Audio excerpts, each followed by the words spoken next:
Thank you. Thank you very much, Ed. And Tom, thank you with Ed for the honor of being here today. Congressman, it's good to see you again. I love surfing with you. If anybody walks into the Pentagon, it goes to the Secretary of Defense's office. Across from it is this painting of a young couple kneeling in church, and next to them is their young child. And under the painting is this inscription from the book of Isaiah, where God turns to Isaiah and says, "Who shall I send? Who will go for us?" And Isaiah replied, "Here am I. Send me." During those 31 years in the United States Navy, I always wondered, why do these young men and women say, "Here am I, send me"? Revolutionary War, there's historians who write about the bloody footprints the night that they crossed the Delaware River with George Washington. You go to the Battle of the Civil Wars, and they just walked alongside one another, fusiliers coming in against them, and they kept walking.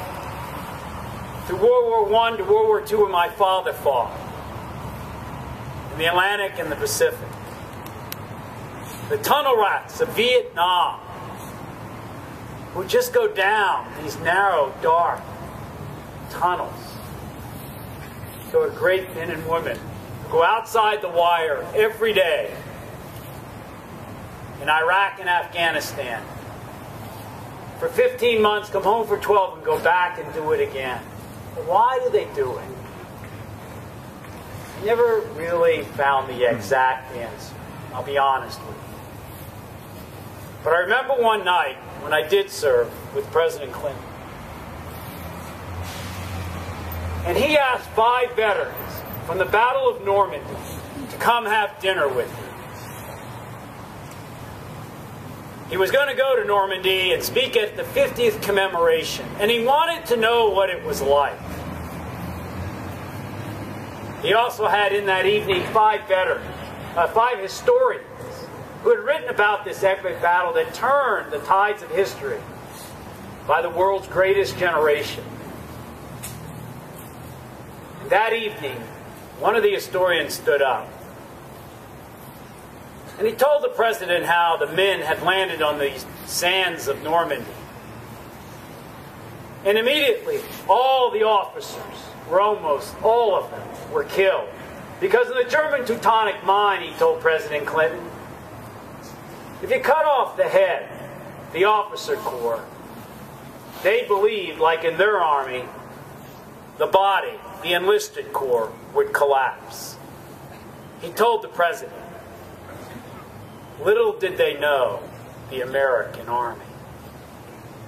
He said, here they were, young men, 18, 19, 20 years old, clawing their way into the sands, trying to hide from the hell of the shells coming down upon them from the division stationed on the White Bluffs above. And then those young American youth, he told the president, looked at one another and simply said, we're going to get the hell off this beach. Mr. President, he said, by 2s and 3s and 4s, they picked themselves up, they took those bluffs, and then they went over the following months, all the way to Berlin. Then he turned back to the president, and he pointed at him, and he said, Mr. President, don't you ever forget that whatever that it is, that we somehow instill in the youth of America to be like that. Mr. President, that is the national treasure you must most cherish.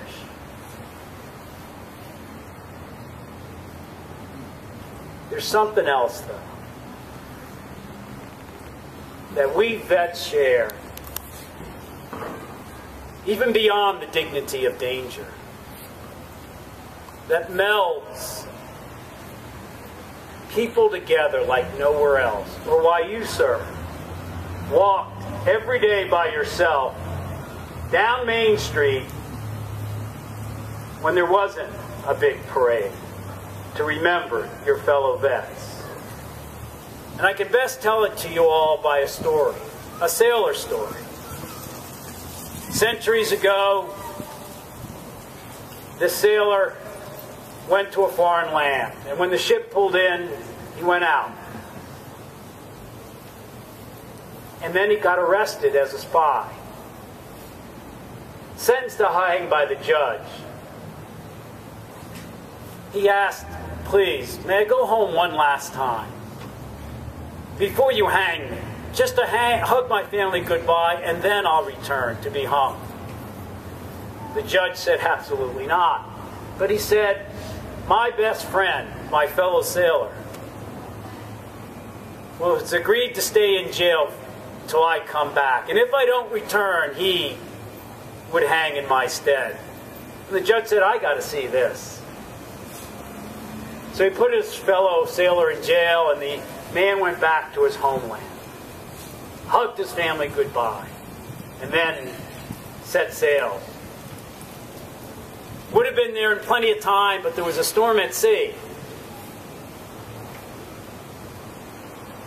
He thought he pulled in to the port too late. The gangplank went down. He ran down it.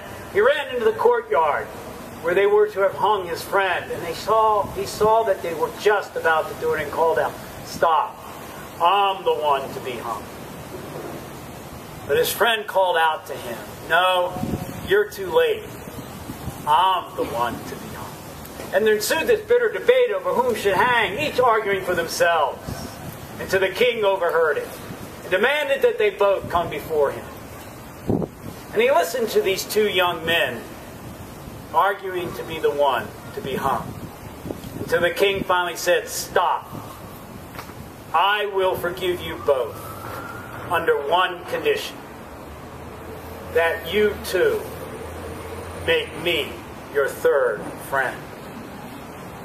That type of friendship that begets a loyalty, I would argue, is found probably nowhere else as deeply as it is in serving together in that brotherhood and sisterhood of veterans.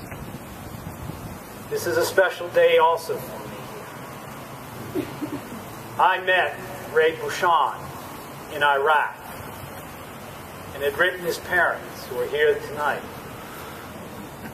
with a picture standing beside him. A wrestler who would tell the stories.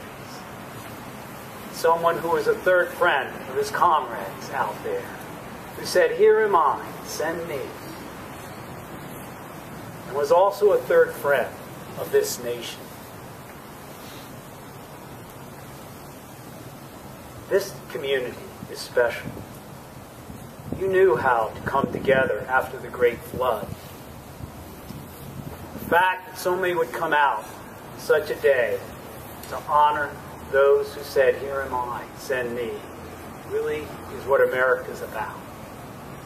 But as I end, it's to the citizens here I most speak now.